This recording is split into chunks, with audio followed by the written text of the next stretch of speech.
때문에 행복합니다. 네네. 너희 부모를 공경하여라. 지금 십계명 나누고 있는데요. 오늘 말씀은 웬만하면 피하고 싶었습니다. 진짜 마음속에 이렇게 순서대로 가잖아요. 마음속에서는 오늘 아프니까 엄청 목사님 좀 해주세요. 오늘 은지 목사님 좀 해주세요라고 하고 싶은 그런 말씀이었습니다. 게다가 오늘 계속 성찬식까지 이것까지 입고 있잖아요. 이걸 입고 오늘 말씀을 준비하고 전하려니 진짜 이렇게 무릎 꿇고 해야 될 그런 분위기입니다. 근데 제가 지금 이거 준비하면서 또 부끄러운 것들이 참 많아요. 이게 목사 가운이라고 하잖아요. 근데 저 오늘 하나 또 부끄러운 게 하나 있었어요. 여러분, 가운은 어느 나라 말일까요? 맞춰보세요. 네? 어디? 이스라엘? 이스라엘 히브리요? 아니, 너무 어떤 분들에게 당연할 건데 저는 이게 영어란 생각을 한 번도 못 해본 거예요. 솔직하게 손들어 봅시다. 몰랐다. 감사합니다. 혼자가 아니었어. 이게 저 가운이 영어더라고요.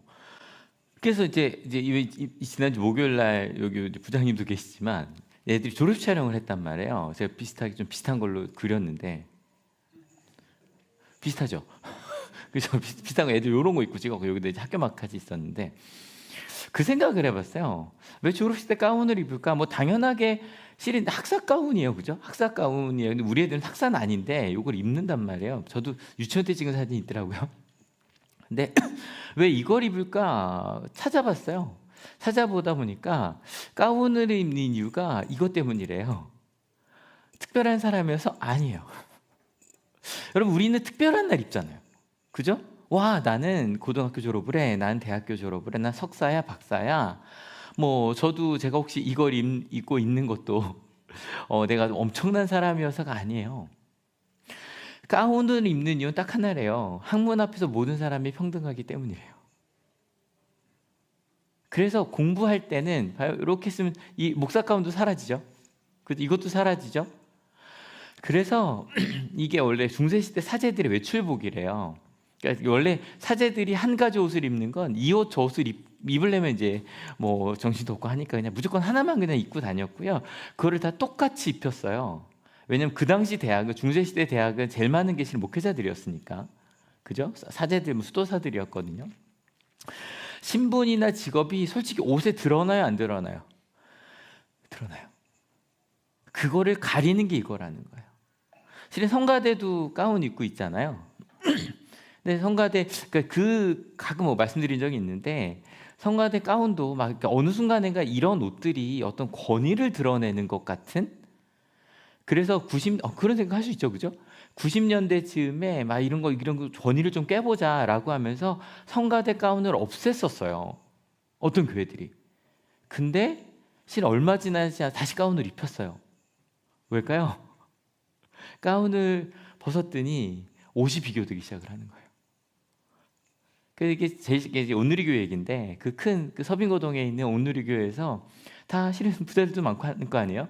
그러니까 부자들은 더 예쁜 거 입고, 누구는 난 좀 후줄근하니까 비교돼요. 이게 옆에 있으면 혼자 입으면 상관이 없는데 다시 입혔대요. 맞는 것 같아요. 이 옷이라는 것 자체가 이 안을 숨기면 똑같아요. 실제로 학교에서 교복을 입은 이유도 마찬가지예요. 여러분 믿기지 않겠지만 82년까지요 전국 교복이 똑같았던 거 알아요? 그죠? 전국 교복이 똑같았어요. 이름표 빼고는. 남자는 그 기영 입은 까만 옷이고 여자는 다 그 단발, 그죠? 다 똑같았어요. 좀 다르기도 했나요, 학교마다? 근데 남자 건 똑같지 않았어요, 남자 건? 기지가. 와, 그러네. 그 똑같은 검은색 중에서도, 그죠? 남자 거는 기본적으로 똑같지 않았나요? 남자도 기지가 달랐나요? 조금씩 이렇게. 그것도 이제 나름 거기서 튀게 하는군요, 그죠? 까만색 옷 요거.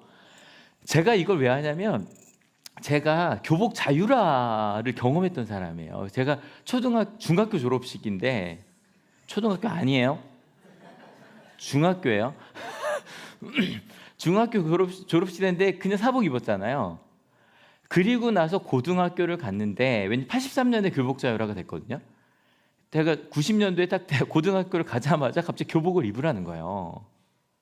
부장님 입으셨죠? 교복 입으셨어요? 네, 그죠? 네. 딱 저희 90년 고1부터 입혔거든요. 전국적으로. 근데 그때부터는 기지 정도랑 완전히 달랐죠.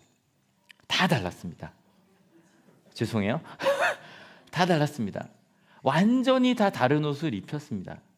근데 그 이유가 실제로 교복 자유를 하는 건 저런 거, 아까 말한 대로 이게 모든 아이들 다 똑같은 아이로 이건 잘못된 거다, 아이들의 자율성을 키우자 그러고서 교복을 자율화 시켰더니 어떤 문제가 벌어졌을까요? 똑같아요. 아까 그 성가대랑 과도한 사법 경쟁, 사치 소비, 외모 지향 막 이런 게 나왔다고 해요. 그래서 이제 그 당시 제가 기사를 봤는데 교복을 입혀서 사회 질서가 회복이 되고 교육적 통제가 강화되고 경제적 부담이 완화됐다고는 하는데, 근데 저는 나름 장님 나중에 사진 거 저 보내주세요. 좀 달랐던 거죠, 그죠? 교복이 아닌가요? 그러니까 실은 그런 것들이, 그러니까 전 지금도 교복에 대해서 그 생각이 좀 있거든요. 저도 이제 교복을 안 입다가 교복을 입다 대학에 갔더니 아침마다 고민할 게 너무 많더라고요. 차라리 교복이 었으면 좋겠다는 생각 대학 때 한 적이 있었는데, 지금은 교복이 있긴 한데 자유롭게 입는단 말이에요. 좀 애매해지긴 했는데, 근데 아이들이랑 얘기할 때도 얘들아 교복을 안 입으면 실은 옷에 대한 부담이 있는 친구들이 있어 라고 말해도 그거를 이해 못하는 친구들이 많더라고요. 실제로. 아무튼 근데 저는 뭐 그런 엄청 생각을 가지고 했던 건 아니에요. 그냥 입으라면 입었고요. 그냥 뭐 안 입어도 된다고 안 입었고 그랬던 것 같아요. 왜냐면 그냥 그때는 교복을 입지 말라고 했든 입으라고 했든 당연한 거였어요. 그냥. 근데 저건 있었어요. 큰형이 그 까만색 교복을 입었었거든요. 검정 고무신 그거 입고 싶지는 않았어요. 그건 확실히 그건 입고 싶지 않았어요. 근데 하라면 했어요. 실은 오늘 말씀을 준비하면서 그런 생각을 좀 했습니다. 같이 읽어볼까요? 준비 시작. 너희 부모를 공경하여라. 이거 당연한 거 아니야? 당연한 거 아니야? 이거를 왜 하나님께서 어떻게 하셨지? 심지어 이것도 물어 챗GPT한테 혹시 부모를 공경하지 말라고 가르친 문화권이 있나요? 없대요. 심지어 이 출애굽하면 그 전 문화를 알 수 있는 게 함무라비 법전이에요. 저희 그 세계사에 나오는 함무라비 법전에 더 강하게 돼 있어요. 부모를 모욕한 자는 죽여야 된다라고 돼 있어요. 그 정도로 강하게, 그래 거의 모든 문화가 부모를 공경하라고 가르쳤어요. 이게 단지 경로사상 얘기하는 게 아니에요, 여러분. 연세 드신 분들을 보호하고 존중하라는 그 정도가 아니라 뭐라고 돼 있어요? 너희 부모예요. 너희 부모. 이게 좀 저 번역이 아쉬워요. 왜냐하면 히브리어로 봐도 헬라어로 봐도 이게 부모가 아비부의 어미문 맞죠. 이렇게 안 묶어놔요. 영어로도요 페어런트라고 되어 있지 않고 이제 16세기 KJV에는 아널 thy father, thy가 your예요. your. 너의 아버지와 너의 어머니를 영광스럽게 하여라. 이제 요즘 번역에 이제 respect이라고 되어 있더라고요. 존경하여라, 존중하여라. 이렇게 되어 있어요. 근데 이 5번째 계명이 그러니까 크게 10개의 10계명을 둘로 나눠요. 그래서 지난주까지 한 건 하나님 사랑하는 방법, 오늘부터 이제 마지막까지 이웃 사랑하는 방법. 근데 거기 딱 중간에 이게 있단 말이에요. 봐요. 다른 부모도 아니고 나이 드신 분들도 아니고 너의 아버지와 너의 어머니를 리스펙하래요. 영광되게 하래요. 여러분 너무 당연한 거 아닌가요? 내 아버지와 내 어머니를 공경하여라. 이 5번째 계명인데요. 실은 이 5번째 계명을 볼 때 그래 하나님 사랑과 이웃 사랑 그 중간에 저희가 지금까지 나눴던 나는 너희를 이끌어낸 너희 하나님이다. 이거 읽고 가야겠죠. 시작. 나는 너희를 이집트 땅 종살이 하던 집에서 이끌어낸 주 너희의 하나님이다. 그 하나님이니 다른 거 우상 같은 거 볼 필요도 없어. 근데 문제는 뭐냐면 우상 같은 거 보지 말라 그랬더니 하나님의 이름에다가 내 욕심을 넣어서 하죠. 그래서 이름을 망령되이 읽지 말라고 한 거고요. 그리고 하나님을 믿는다는 게 뭐냐, 그래서 안식일 이야기하면서 얘기를 한 거예요. 지난주까지. 그래서 제가 십계명은 하나님이 이끄실 청사진이라 그랬잖아요. 그것도 심지어 3000년 전에. 그럼 어느 정도 공정률이 있는가? 이것도 오늘 말씀도 한번 봐야겠죠? 같이 읽겠습니다. 너희 부모를 공경하여라. 그래야 너희는 주 너희 하나님이 너희에게 준 땅에서 오래도록 살 것이다. 근데 이 공경하여란 단어가 거의 오늘 말씀의 거의 80%입니다. 이것만 이해하면 됩니다. 이게 원어로는 카베드라고 하는 단어인데 무겁게 여기다 무게를 두다라는 뜻이고요. 그래서 상대방을 존중하다, 공경하다라는 뜻까지 간 단어입니다. 기본적으로 무겁다는 뜻입니다. 근데 제가 이 존중하다 왜 빨간색 했는지 아시겠죠? 우리나라 말로 존중하다, 중요하다 할 때 이 중자가 무거울 중자거든요.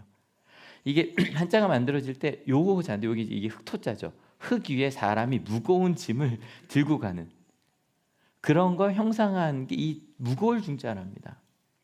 여러분 무거운 걸 왜 들고 다닐까요? 여러분 혹시 무거워도 들고 다니는 거 있으세요? 여러분 여기 앞에 보면 여기 전자드럼 요거예요. 괜찮은 거예요. 나쁘지 않은 거예요. 뭐 최고는 아니에요. 하지만 괜찮은 거예요, 진짜.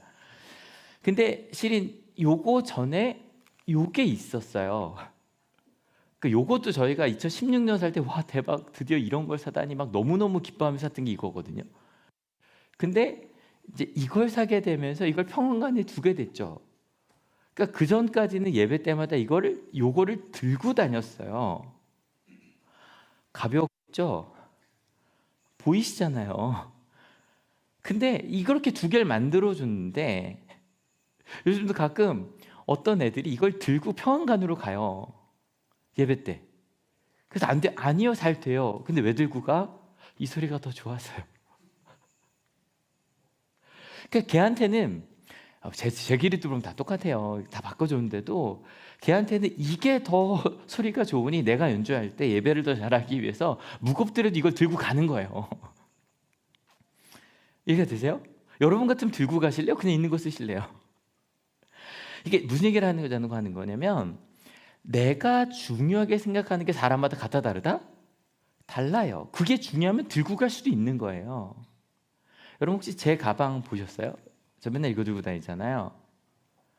무겁게요? 무거워요. 가끔 든 사람들이 깜짝 놀라요. 쇳덩이가 들어있거든요. 카메라랑 이런 거. 카메라, 노트북 뭐 이런 거 다 들어있단 말이에요. 어떤 분들이 볼 때 목사님 그거 왜 들고 다녀? 그럴 거예요. 카메라 이만한 거 들고 다니니까. 왜냐면 요즘 요거 하나로 다 되는 거 아시죠? 요거 하나로 사진도 찍고 웬만한 컴퓨터들도 다 할 수 있어요. 근데 전 이걸 들고 다녀요. 왜냐면 이 사진도 나쁘진 않은데 전 이걸로 찍고 싶어요. 더 무거운 걸로요. 렌즈 이만한 거 렌즈 막 두세 개 들고 다니잖아요. 제 아이를 그걸로 찍어주고 싶어요. 우리 학생들을 그걸로 찍어주고 싶어요. 그래서 너무너무 핸드폰 사진이 좋아지고 있긴 하거든요. 근데 자꾸 이걸 들고 다녀요. 왜? 저한테는 그게 중요하니까. 아이와 함께 했던 그 시간들이 너무 중요해요. 제 카메라에 지안이 사진 14만 장 정도 있거든요. 나중에 지안이 제 카메라를 폭파시킬 거예요. 전 소중해요. 그 추억이. 한 번이라도 놓치고 싶지 않았어요. 지안이가 처음 무언가를 하는 걸. 전 그래서 들고 다녔어요. 근데 저건 있어요. 지안이랑 다니다가 먼 여행을 떠날 때 이거 안 들고 가요. 그리고 여기 보시면 요 가방 보이세요? 요것만 들고 가요. 이유가 있어요. 먼 여행을 다닐 땐 지안이가 힘들 때가 있어요. 이거 말고는 지안이를 못 업어요. 맞아요? 그래서 지안이를 업고 멜 수 있는 가방으로 바꿔요.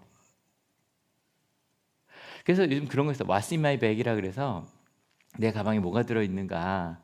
그래서 제가 이렇게 만들었더니 애들이 너무 목사님 같아요 막 그러더라고요. 그래서 여기 기타하고 저기 하트까지 딱 넣었는데 가끔서 이런 장난도 좀 쳐봤어요. 주의 꿈을 안고 일어나리라 선한 능력으로 일어나리라. 제가 올린 거가 좀 다른 버전이긴 한데 그래서 그런 거 많이 하잖아요. 무인도에 간다면 뭐 들고 가기다 똑같은 거예요. 그러니까 중요하다는 게 뭐냐면 내가 들고 살아갈 수 있는 삶의 무게는 다 어느 정도 정해져 있어요. 맞죠? 사람마다.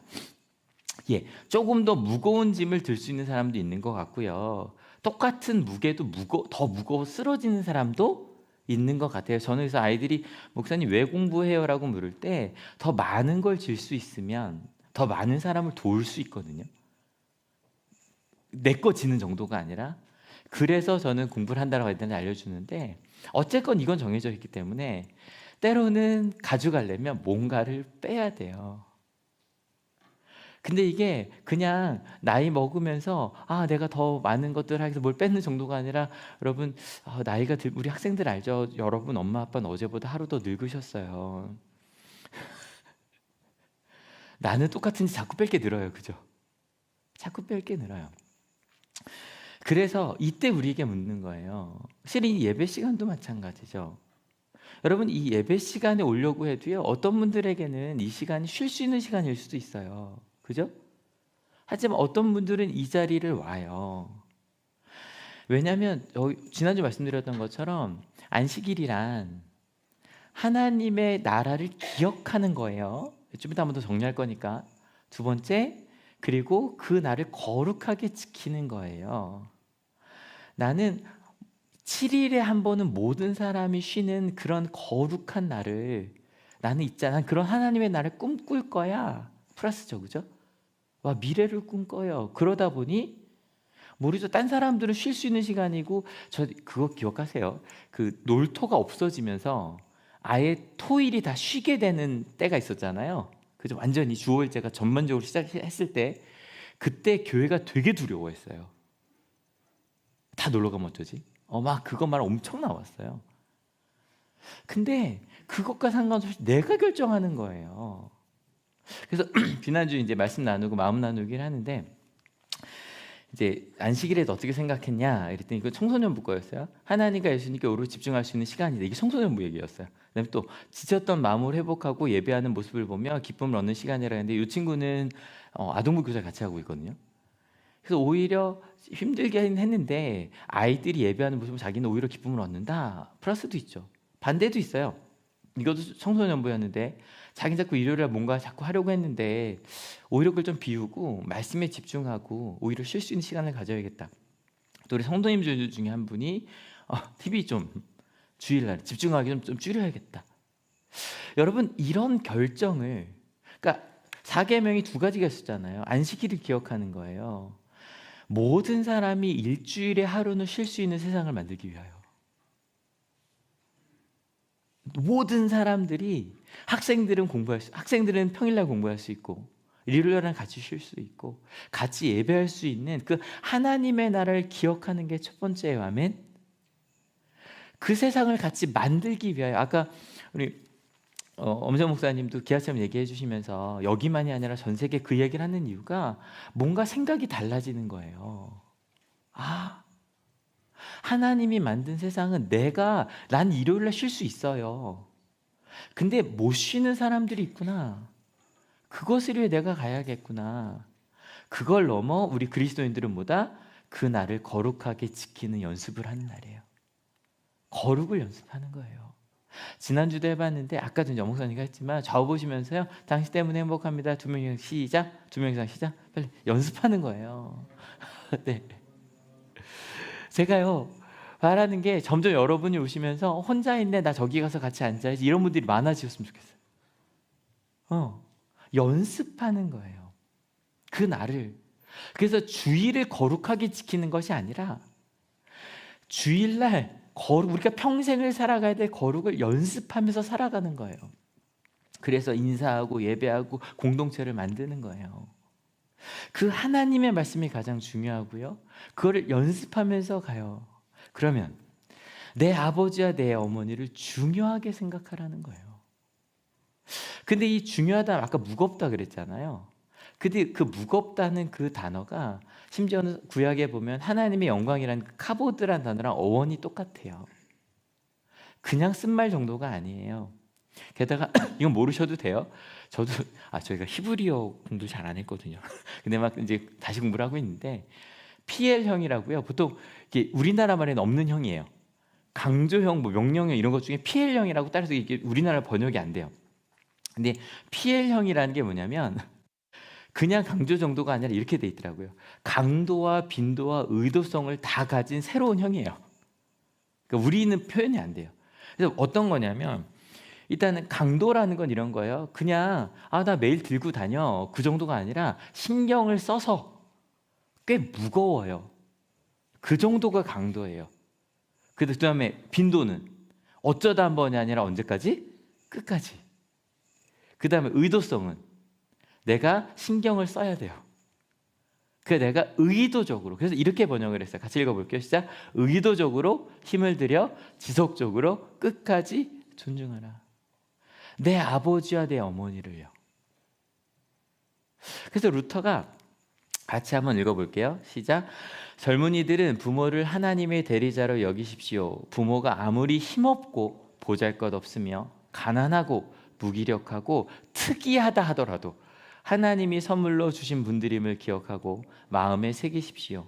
처신이나 행동에 결점이 있다 하더라도 부모가 가진 영에는 없어지지 않습니다.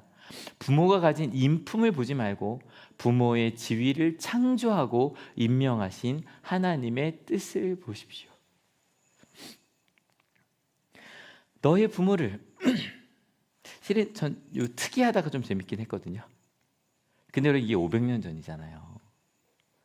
500년 전에 부모는 아이를 공부시키지 않았어요. 500년 전에 부모는 대부분 아이를, 뒤에 그런 거 나오거든요. 이게 진짜 뭐 일꾼으로, 너희 아이는 일꾼이 아니다 막 이런 말들이 나와요. 그랬었어요. 그랬는데 그렇다고 할지라도 여러분 그 말씀 드렸잖아요. 십자가는 청사진이에요. 십계명은 청사진이에요. 청사진은 아직 완성됐다 안 됐다? 아직. 권사님 찍으시겠어요? 찍으셨어요? 찍어주세요.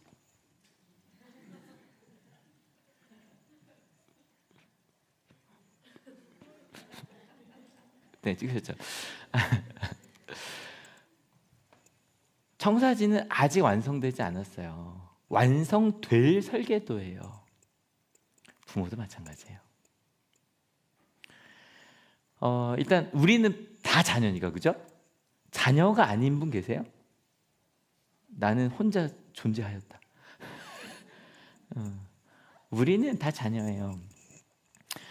자녀이신 여러분, 우리의 부모님들은 완벽하시죠? 완벽하신가요? 더 무서운 질문 할까요? 여기 부모이신 여러분께 여쭤봅니다. 여러분은 완벽하신가요? 신은 내 부모를 공경하여라 무릎 꿇고 싶고요. 근데 더 조심스러운 얘기 할게요. 이거를 만약에, 그러니까 전 진짜 만약에 한번 저한테 성경 번역할 기회를 준다면 저는 이렇게 번역할 거예요.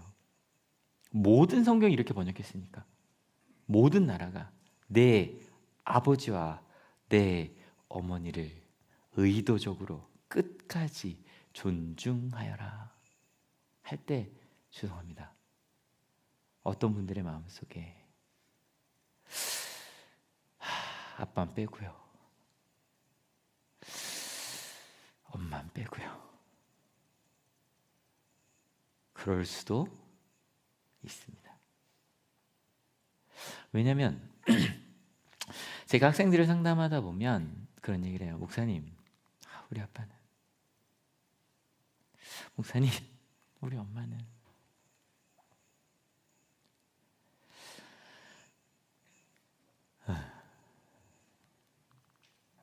예, 혹시 모르겠습니다.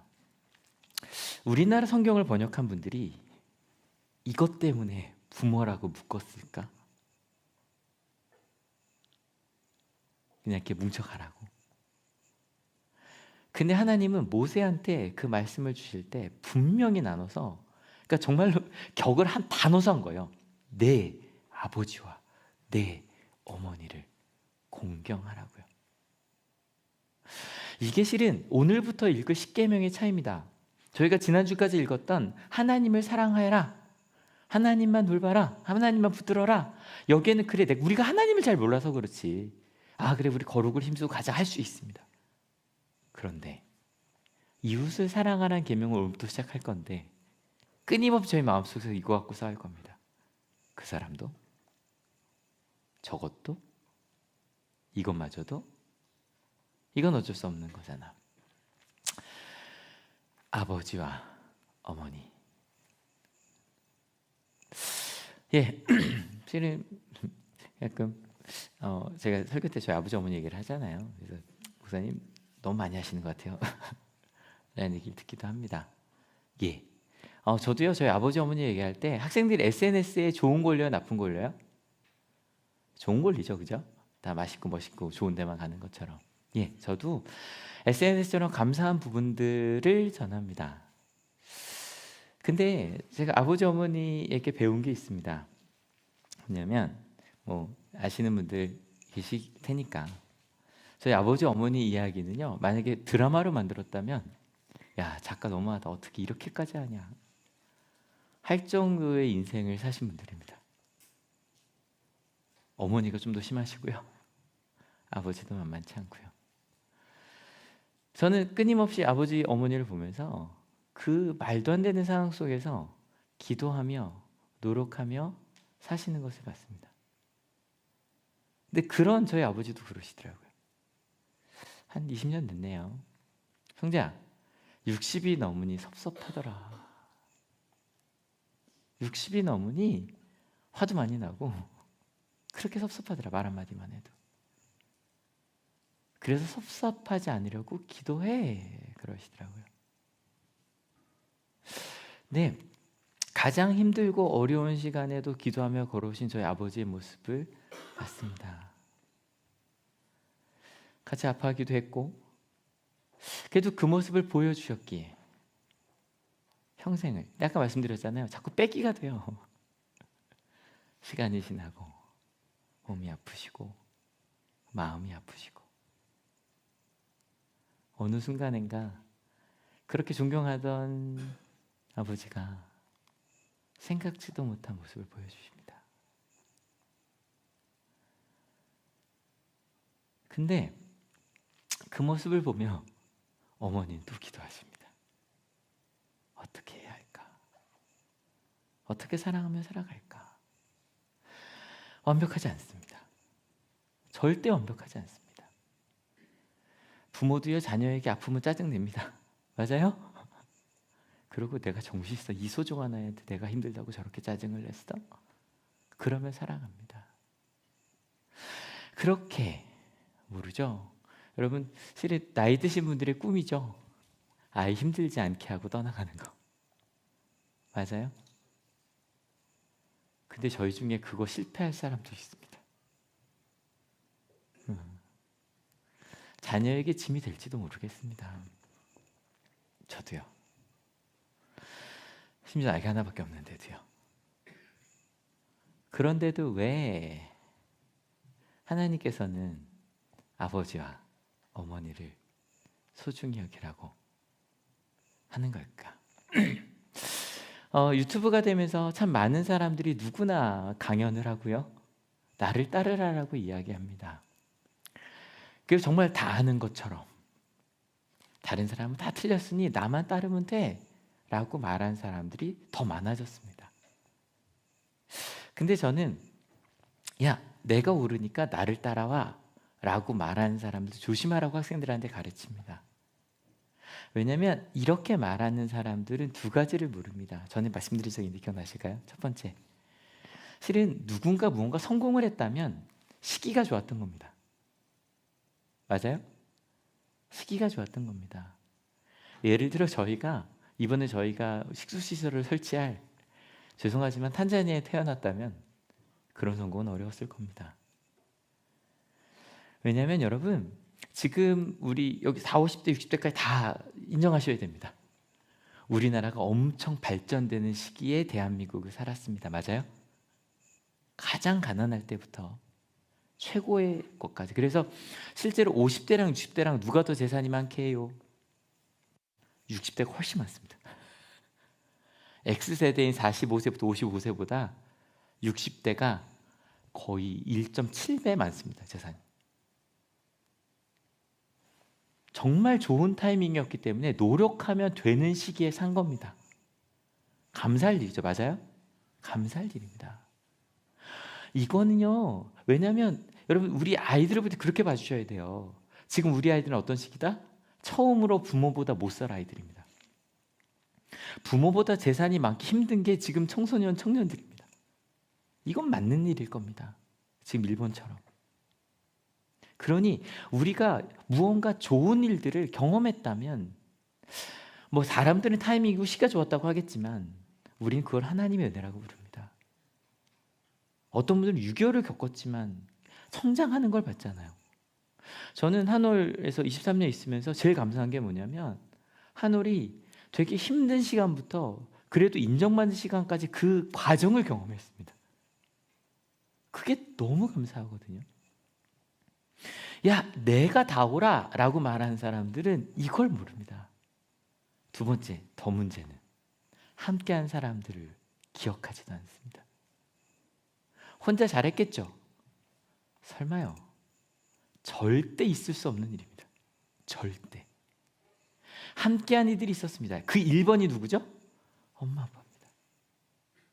나에게 지금의 나를 있게 해준 그 사람들, 부모님, 형제들, 예, 실수할 수 있어요. 그 다음에 학교 선생님, 제가 학교의 아버님 할게요. 여기 선생님들 아실걸요? 교사가 되기 전에 선생님들이 수업을 이렇게 열심히 준비하고 정말 많은 일이 있는지 몰랐거든요. 그 얘기 많이 하죠. 야, 니네 직업은 방학 있잖아. 그럼 저희는 얘기하고 싶죠. 생기부 네가 써봐라. 그리고 더 많은 일들이 있죠. 밤낮 없이 문자가 옵니다. 교회도 마찬가지죠. 전 저희 아버지가 목사님이고 어머니가 사모님이셨기 때문에 목회를 하면 할수록 어머니 아버지를 더 존경하게 됩니다. 어떻게? 그리고 병원에 가실 때 어떠신가요? 전 큰형이 의사잖아요. 큰형이 공부하면서 정말 중간고사 끝나고 몸무게 3kg씩 빠지고 그렇게 공부하는 걸 전 봤습니다. 요즘에 스리생 전문의 나오잖아요. 근데 큰형이 정말 딸을 저보다 더 딸바 보거든요. 근데 그렇게 딸바 보인 형이 저희 예지가 한 3살쯤 이제 그때쯤에 갑자기 말 못할 때 큰형 사진을 이러더랍니다. 그러고 저희 형수님한테 주세요. 왜요? 인턴 레지던트라 집에 못 오니까. 아빠 주세요. 그렇게 살았던 걸 압니다. 그래서요. 정말 소중한 사람들은, 훌륭한 사람들은 하나님의 사람들 이렇게 말합니다. 같이 읽어볼까요? 좀 시작. 하나님의 은혜이고 여러분 덕분입니다. 여러분 옆 사람한테 얘기해 주십시오. 지금의 내가 있는 건 하나님의 은혜이고 당신 덕분입니다. 시작. 권사님 덕분입니다. 권사님 덕분입니다. 여러분 이 얘기를 할 수 있는 사람들 완전하지 않아요. 심지어 루터가 이렇게까지 말합니다. 같이 읽어볼까요? 거의 모든 세상 부모들은 자기가 해야 할 일이 무엇인지 모르고 있습니다. 그러니 마치 바보가 다른 바보를 가르치는 꼴이 되었습니다. 배운 것이 그런 것이니 자녀도 배운 그대로 따라 삽니다. 우리들의 얘기죠.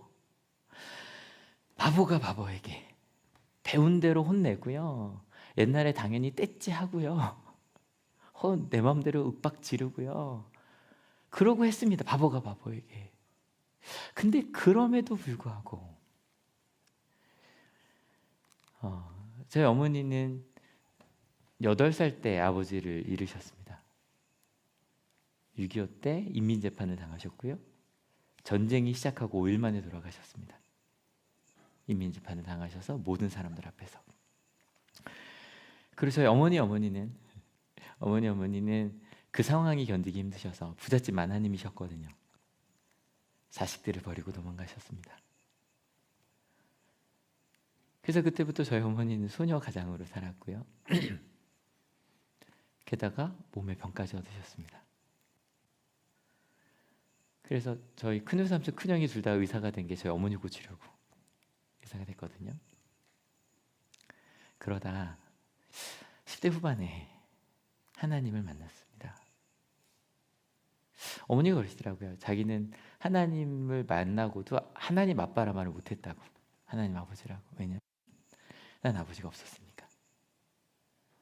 하나님 아버지를 알고도 10년이 지나서야 나에게도 아빠가 있구나. 그래서 저희 어머니는 아직도 정말 기도 이렇게 하십니다. 하나님 아빠 이러고 기도하십니다.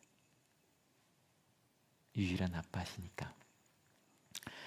그래서 저에게도 한참 지나고 나서 가끔 말씀드린 말씀이잖아요. 성재야, 너 내가 너한테 상처 준 말이 뭐야? 물으면서. 왜? 어머니가 그 얘기하십니다. 성재야, 나는 내가 부모님한테 사랑을 받은 적이 없어. 그래서 너희를 키우면서 내가 잘못할까 봐. 배운 게 없으니 잘못할까 봐. 나중에도 저희 20대 후반의 아이들한테 물은 거예요. 내가 혹시 너한테 잘못한 거 있냐? 내가 사과하고 싶다. 지금도 기도하며 성재 어떻게 하면 이 시간을 잘 지낼 수 있을까 물으며 가고 계십니다. 앞서 가운을 입은 이유 뭐 때문이라 그랬죠? 평등함 때문이라 그랬죠. 그 생각을 해봤습니다. 같은 옷을 입으면 사람들이 좋아했겠죠. 좋아했을까요? 이 사람이 좋아했을까요? 이 사람이 좋아했을까요? 이 사람이 좋아했을 겁니다. 이 사람들은 기분 나빴을 겁니다. 내 마음대로 예쁜 옷을 입고 싶었거든요. 그리고 옷을 입고 이게 얼마나 멋진 옷인지 사람들한테 자랑하고 싶었거든요. 그래서 프란체스코 수도의 그 뭉크 옷 입고 있는 거 있잖아요. 그게 원래 거지들이 입는 옷입니다. 그냥. 근데 프란체스코 수도의 1번이 청빈인데 부자들이 비단 옷으로 똑같은 모양을 입고 왔습니다. 근데 여러분 여쭤보고 싶습니다. 여러분은 똑같은 옷을 입힌다면 어떠실 것 같으세요? 하나님 나라 갔을 때 제가 생각할 때 목사 가운은 죄를 가려주는 은혜입니다. 제가 대단해서가 아니라 하나님 앞에 설 수 없는 죄인이 조금 있다 예수님께서 주신 성만찬을 제가 집례해야 돼요. 그럴 수 없는 죄인이기에 한 달에 한 번이지만 이 옷을 입고 주님, 부족한 죄인이 주님 앞에 성례를 집례하고자 하오니 주님 도와주시옵소서. 저희가 이 자리에 있을 수 있는 이유 그저 하나님의 은혜입니다. 아멘. 여러분, 부족한 바보들이 하나님의 은혜로 함께 살아가고 있습니다. 이것이 우리 가운데 은혜가 되었으면 좋겠습니다. 서로 긍휼히 여기며 멋지게 반주해 주세요. 부족한 바보들이 한 걸음 한 걸음 하나님의 은혜로 이 자리에 모여 있습니다. 여러분, 죄인임을 깨닫게 하셔서 감사한 우리가 됩시다. 자녀로서의 부끄러움을 깨닫게 하셔서 부모로서의 그 부끄러움을 깨닫게 하셔서 우리가 연약함을 알게 하셔서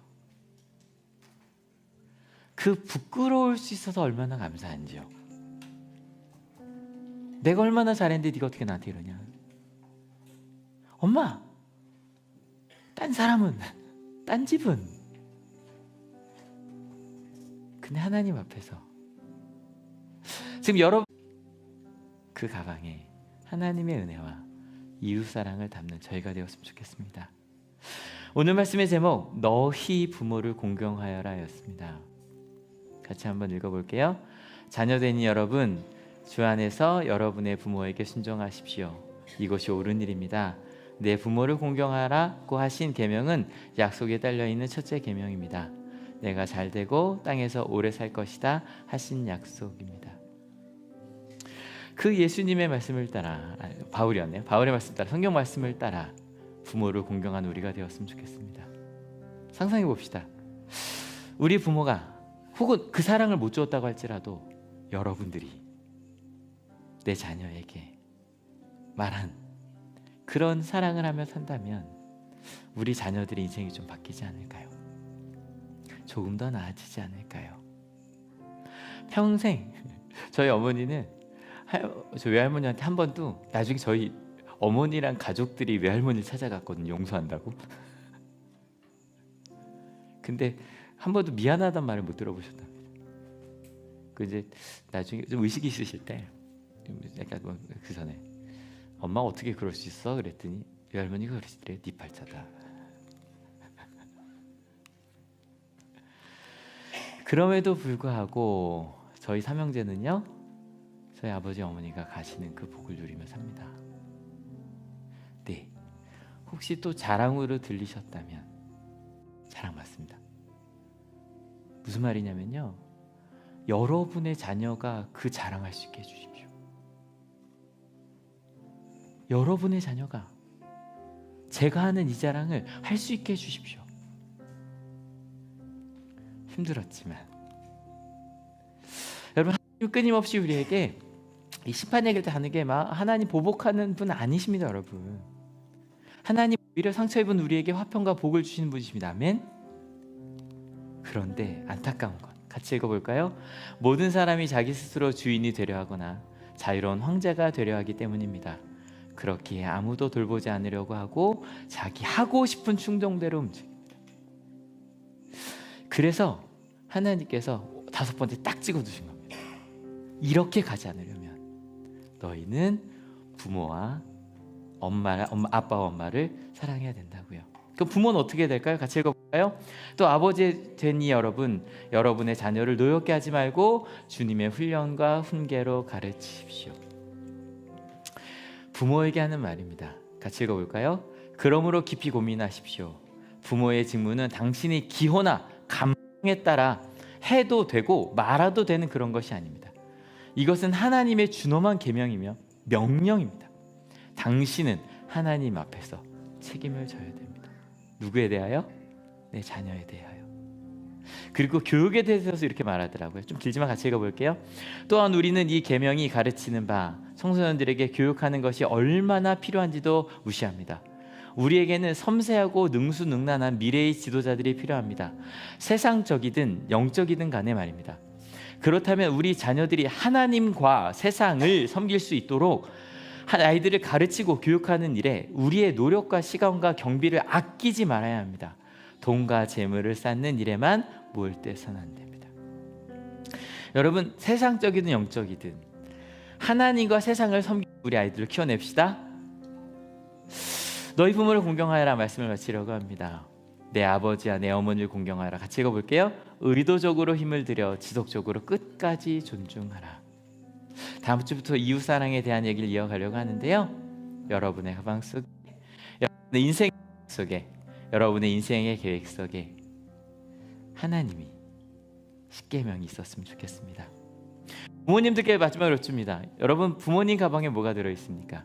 자녀에게 무엇을 넣어주고 싶으십니까? 하나님의 사랑이 여러분을 통해 자녀에게 이어지는, 그래서 내가 진심으로 원하는 건 하나님이라고, 하나님의 나라라고 말한 저희가 되었으면 좋겠습니다.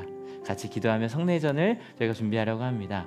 여러분, 같이 기도하실 때 너희 아버지와 너희 어머니를 공경하여라, 그 말씀을 묵상하시면서 하나님 그 말씀을 기억하게 하시니 감사합니다. 내가 존재하는 것이 우리 부모님만이 아니라 나에게 사랑을 준 그 모든 사람들 때문임을 감사합니다. 같이 기도하기 원합니다. 같이 기도하시겠습니다.